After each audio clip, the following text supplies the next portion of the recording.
How you doing, everyone? This is JT with Riva Motorsports Marine in the Keys. Today, we're going to be talking about jet skis. And that's going to be Yamaha and Sea Doo to be specific. Now, a question we get all the time, which one's better, Sea Doo or Yamaha? So today, I'm going to be going over 3 different things, but either way, we'll be ready for you guys when you are. First thing we're going to be talking about is haul options. Now, Yamaha does offer a haul option all the way from their Jet Blaster to their FX haul design as well. And of course, the new and improved Crosswave. Now, each haul obviously is going to serve different purposes, like your Jet Blasters for the tricks and the fun. You have your VX ski, which is going to be a lot more comfortable than the Jet Blaster if you guys are just trying to cruise. Yamaha does have their race skis, the GPs, which is a little bit more narrow design, a little bit stubbier in the haul, and just designed to go fast. They have the FX. The FX is the largest ski, much more comfortable, nice wide design. But all in all, Yamaha does make just an all-around ski that you can do a lot with. Now, Sea Doo, they actually make specific skis to what type of riding you want to do. For example, you're always going to have your GTI ski, which is great just to get on the water and affordable pricing. Your GTX ski, which is the largest ski that Sea Doo makes, extremely comfortable pretty much anywhere you're going to go. Their Fish Pro series, which they make 3 different types. They make the smallest one, which is a Scout, a Sport, which is your mid-range, and of course the Trophy that everyone is talking about. And they do have the race design as well once you go into the RXs or the GTRs. The GTRs are a little bit stubbier design,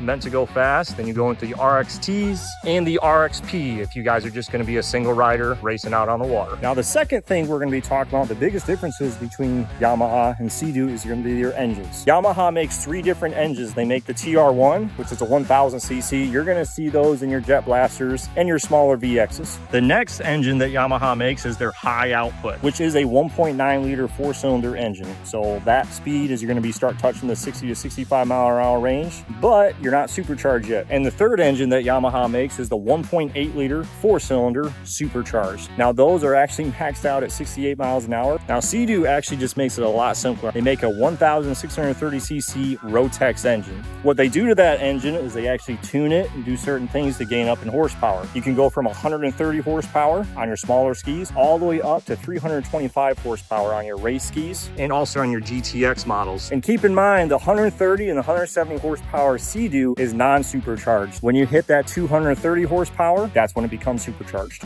And don't forget, Yamaha is a open loop system for their flush. So they actually use seawater to flush out and keep the engine cool. Sea Doo is called a closed loop. They do have their own coolant system, but you still do flush the ski. You're going to flush out the exhaust. Comparing both engines is kind of hard. Everyone has their own way. I will say Yamaha is more of just a straight up engine ready to go for you, whereas Sea Doo is a little bit more precision. Now, the third thing that is pretty big on jet skis, just because of the nature of them, is storage. Yamaha does have a forward storage compartment on all of the skis minus the Jet Blaster. And to open it, you do have to lean over the handlebars, pull the pin, and it lifts right up for you guys. 26 gallon storage capacity. I never know what that means. You guys can put a full-size motorcycle helmet in there with lots of room to spare. Now, Sea Doo's storage compartment on this one, I will say, is a little bit easier. Instead of going over the handlebars, you guys will actually just pull these 2 pins in front and then it lifts right up.